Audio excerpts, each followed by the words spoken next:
Dear President of the European Jewish Congress, Mr. Kantor, dear members of the Executive of the European Jewish Congress, Your Excellencies, allow me to welcome you in the premises of the Liechtenstein Palace.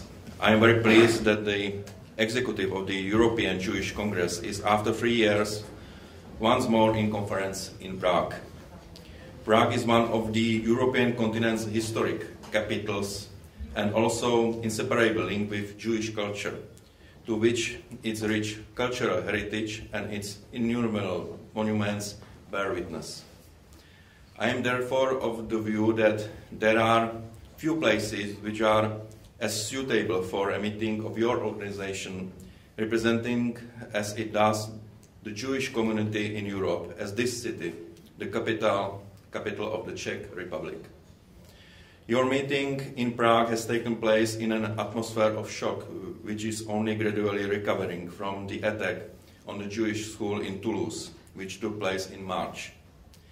The perpetrator murdered at random victims simply on the basis of their racial origin and faith.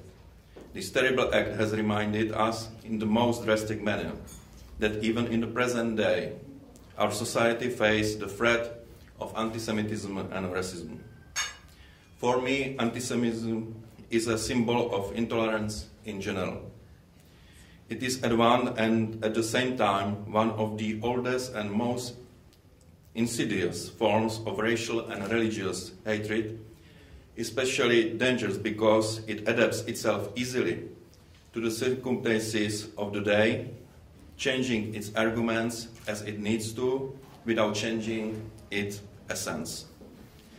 By being entirely irrational and based on the most primitive of stereotypes, it represents one of the worst forms of intolerance. A few days ago, we commemorated the ending of the Second World War. The shock of Nazi crimes has changed Europe in many ways.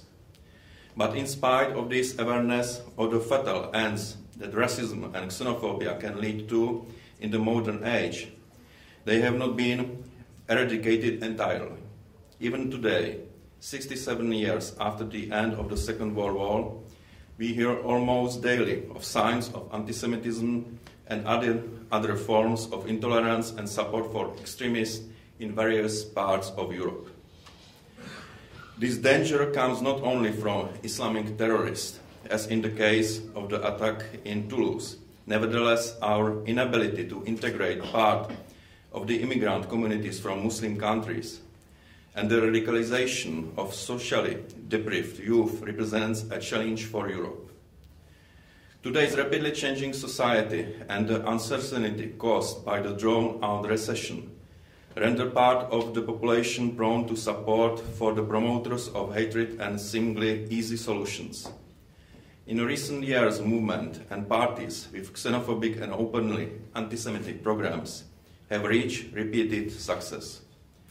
Modern communications methods give extremists new ways of spreading their ideology.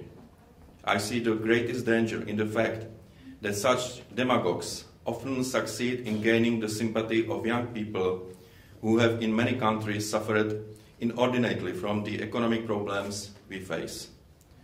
For this reason, I greatly value the work of the European Jewish Congress, which has tirelessly and over the long term promoted tolerance and respect for human rights and pointed out manifestations of intolerance. I also welcome your initiative aimed at greater European cooperation in the efficient investigation and prosecution of anti-Semitism and other forms of racial intolerance. If we are to succeed in combating new forms of extremism, European states must cooperate more in gathering information about radical organizations pursuing the perpetrators of racially motivated crimes and exchanging best practice in the fight against extremism. But no less an emphasis must, of course, also be put on prevention and on bringing in the spirit of tolerance and openness, as well as education is the best weapon in the fight against radicalism. We can best comfort anti-Semitic prejudice by preserving the cultural legacy of the European Jewish community and by our remembrance of the tragedy of the Holocaust and other acts of violence perpetrated against the Jewish population. Ladies and gentlemen, welcome again in Prague, and I thank you for your attention.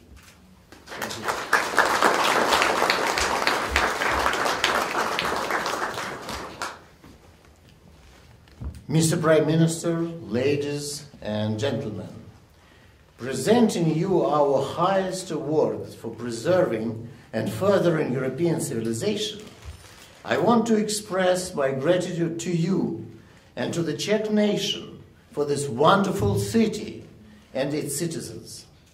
It is here where the heart of European civilization is beating for many centuries.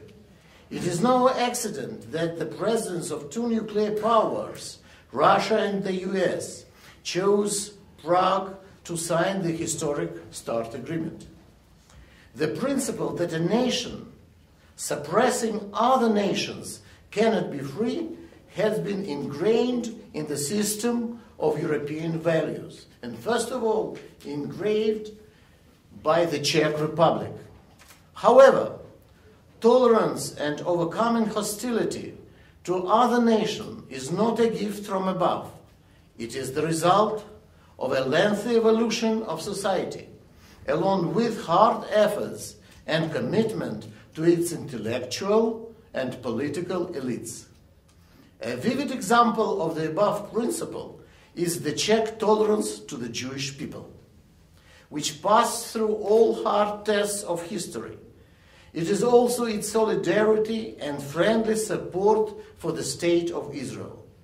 Perhaps a certain role played by the similar histories of two small nations that have suffered from the pressure of bigger and very often hostile neighbors. Similarly, both nations had to strive to preserve their national, religious, and linguistic identity. Today, we clearly share disappointment with a part of the so-called West inclined to sacrifice independence and even the existence of minor nations for the benefit of its own selfish interests. The history of Czech Republic proves that the weakening of xenophobia, and in particular of anti-Semitism, traditionally has been an essential element of the Czech national renaissance. It is religious, national, and cultural tolerance that helped Czechs to survive in the tough times of wars, foreign domination, and etc. That is why all enemies of the Czech state, from the Crusaders to the Nazis, targeted their main blow at Czech tolerance. They tried to stamp out this feature of the Czech national mentality and turn the Czechs into xenophobes in order to deprive them on their right to determine their own fate. The historical destinies of the Czechs and the Jews were intertwined for almost 1,000 years. 760 years ago, the Czech king Otakar II issued a special edict called the Jewish Statute, which granted the Jews with unprecedented, for the time, rights. It included freedom to live in any place of the whole country, punishment for the murder of a Jew equal to the punishment for the murder of a Christian, the death penalty for desecration of a Jewish cemetery, a prohibition to accuse Jews of using the blood of Christians and invite Jews to court during Jewish holidays. He also ordered distribution throughout the country of the papal bull of Innocent IV, which prohibited to baptize Jews by force, to force them to work for free. You know, it's very essential for Jews to work for free. And, of course, to destroy Jewish cemeteries.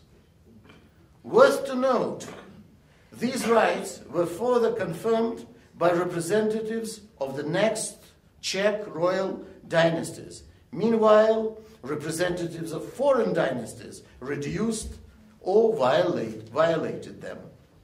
It is no chance that the Czech state many times served as a sanctuary for Jews exiled from neighboring states. In their turn, Jews helped to defend the interests of the country which hosted them. In the 15th century, they supported the Hasidic movement. In the 17th century, they took part in the defense of Prague from the Swedes.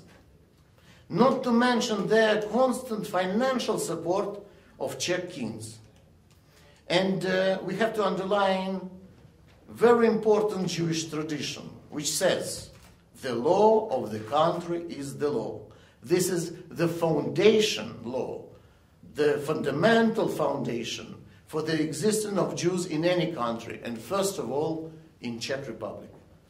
The development of the Czech national culture also included the development of the Jewish community's culture. Exactly 500 years ago, the first Jewish printing house in Central Europe was launched in Prague. And it is also was a golden age of the Czech Jewish community, because we're people of the book. In modern times, tolerance for Jews as an integral element of the national identity and of the national state reconstruction manifested itself in the most vivid form during the period of First Czechoslovak Republic, 1918-1939. The first president of the newborn Czechoslovakia, Tomáš Masaryk, represented the antique ideal of a statesman. He was a philosopher governing a state. As a deeply religious person, Masaryk believed that the Christian cannot be an anti-Semite and struggled against this shameful phenomenon. I want to emphasize the care which Tomáš Masaryk provided for the first wave of Russian immigration, among which was a lot of Jews. No, first of all, I want to remind myself as a Russian Jew, because that's why I have to underline this. Tomáš Masaryk stated that if the Czech people want to become a truly independent and modern European nation, then anti-Semitism is unacceptable. The constitution he drafted granted the Jews not only rights equal with those of Christians, but also the status of the national minority as a special ethnic and confessional community. His son, Jan Masaryk, foreign minister of the Czechoslovak government in exile, and after the restoration of the Czech Republic in 1945, also strove against anti-Semitism. He considered anti-Semitism to be potential danger which should be imprisoned if it comes on personal level. And he assisted in the transfer of Jewish refugees through Czechoslovakia. It is no surprise that totalitarian regimes primarily sought to destroy this tolerance.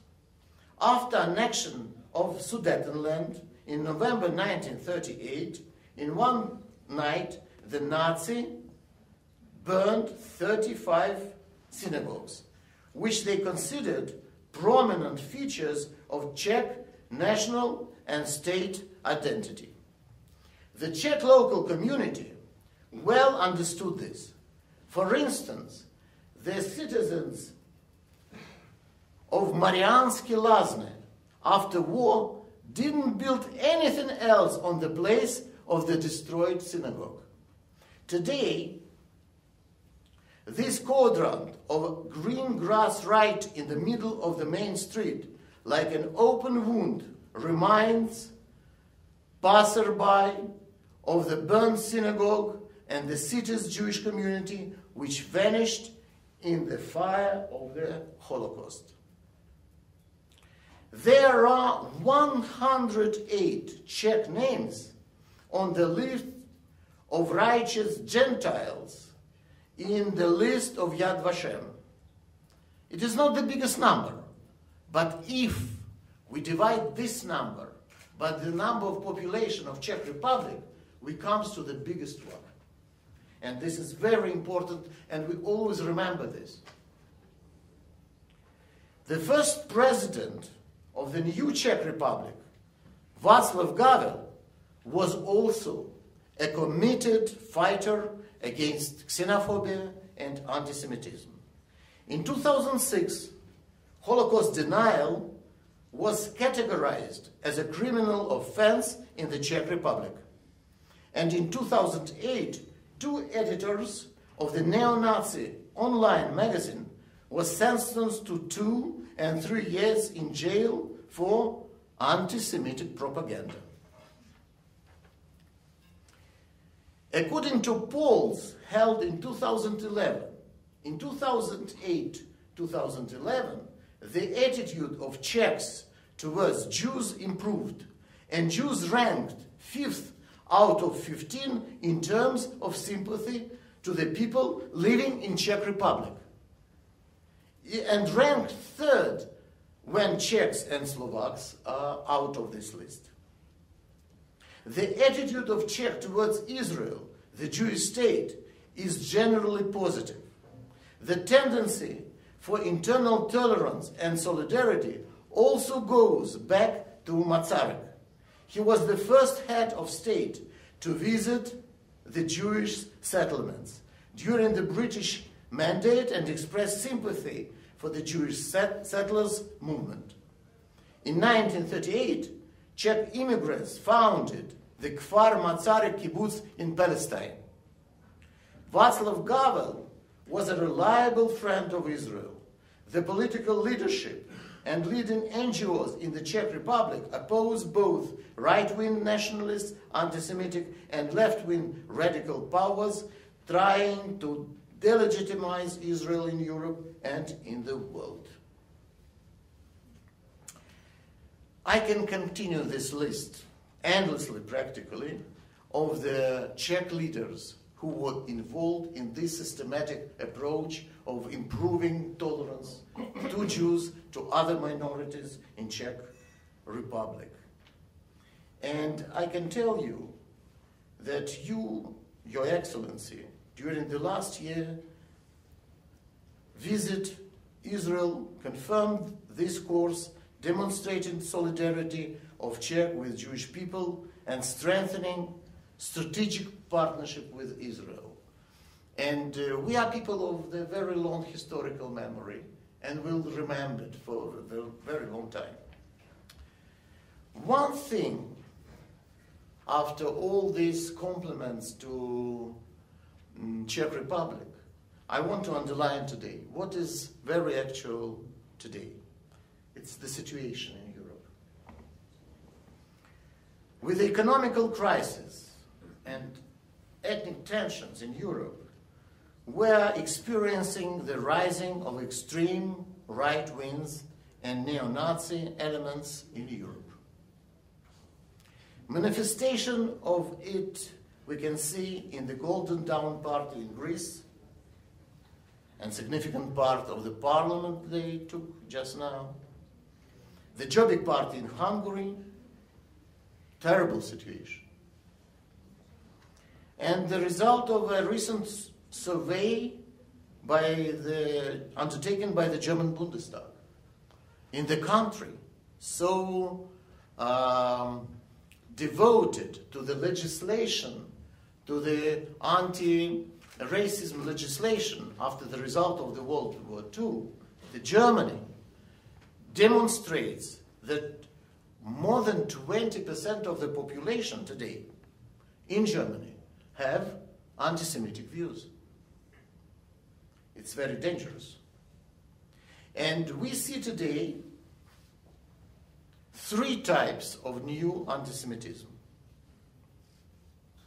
First of all, It's the increase of the classical anti-Semitism based on economical crisis. Second, it's new anti-Semitism, which we call anti-Israelism, based on the situation in the Middle East. And the last thing, which is not less dangerous than the previous two, it's the existence in Europe, especially in Western Europe, so-called radical Islamic closed communities. This is a special danger which could be triggered like atomic weapon any moment and triggered from any event outside Europe. And the most dangerous thing that these drops of blood which appeared in Toulouse could be absolutely nothing in comparison with the future floods of blood happened and coordinated from abroad. That's why we have to undertake special measures, and we very much need your leadership in this direction. What is our plan? Our plan is to initiate, together with representatives of governments, pan-European coordination of intelligence, legislation, security, and public awareness. It includes strong legislation to protect communities from violent hate crimes and to ban any form of intelligence sharing, intelligence cooperation between the enforcement authorities across Europe, implementing and enforcing security measures to protect Jewish communities across Europe, and creating, of course, public awareness of these threats as well as a proper educational program. And we call upon you, our dear friend, Mr. Prime Minister, to actively support this initiative, to lead it, and to call upon your colleagues to join us in making a pan-European effort and eliminate anti-Semitism, hate, and intolerance. And the last thing,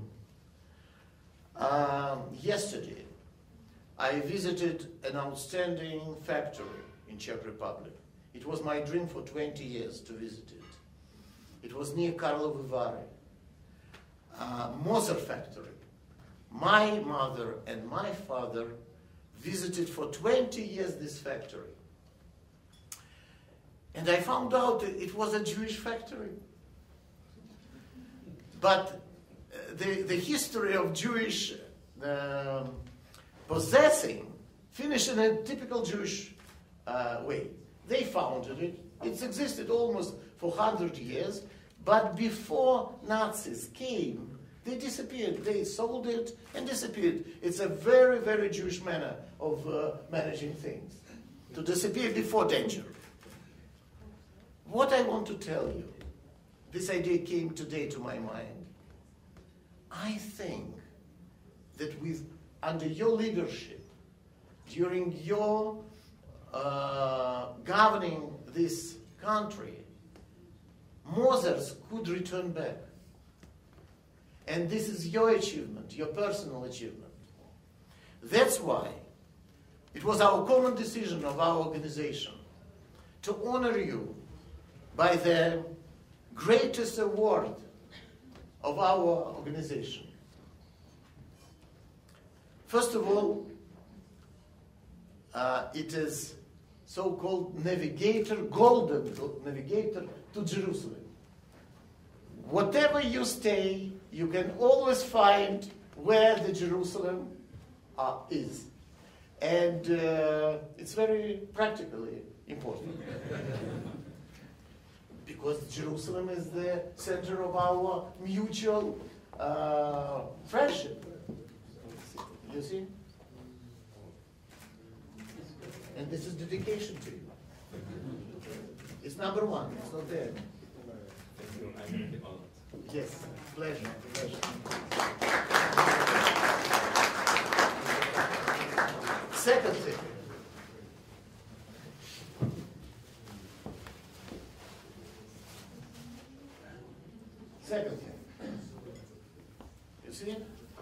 not dangerous. Great navigator. No. It's a very meaningful thing.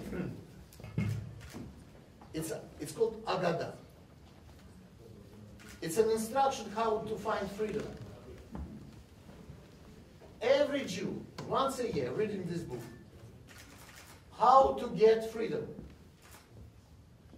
Even it is not easy. It took, for our nation, 40 years in the desert to find the freedom. It's the full instruction how to get it. You know, 1 year, a very big group of goldsmiths in Jerusalem and manuscript writers prepared this special book for you. It's with pictures, with instructions. It's very, very meaningful. And the last thing what we do to honor your involvement in our relations, this thing is a copy of the window in one of the Prague synagogues on the Jerusalem prospect, right? On the Jerusalem street. Is the synagogue to which the ambassador to America goes, and our Thomas Kraus goes. The book is yours.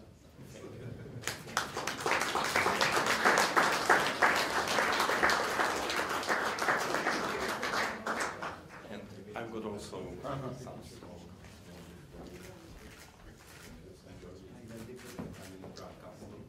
Yes, thank you very much.